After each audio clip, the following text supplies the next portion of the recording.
So let's get into this LED light system I have mounted to my ceiling in my craft studio.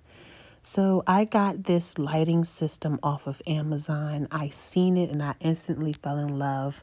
I seen it mounted to a wall and I was thinking this would look great in my art studio.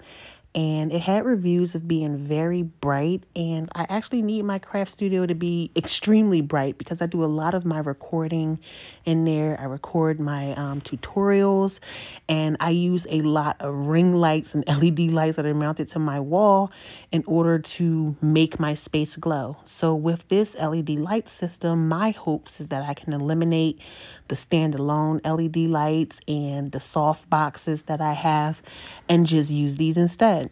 So one of the things that I like about this is that it can be built upon. I bought the 25-piece system and I'm going to add the 12-piece onto it, but getting it mounted onto the ceiling, it needs 2 people.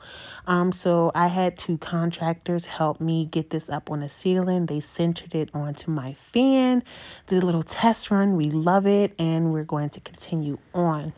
So once we had it up, I knew I made the right decision. I'm definitely going to buy more and add it to it. But look at it.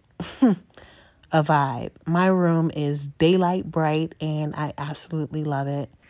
Don't worry about the cord hanging down. That's going to be fixed later when I add the additional 12 to it. But yes, this is it.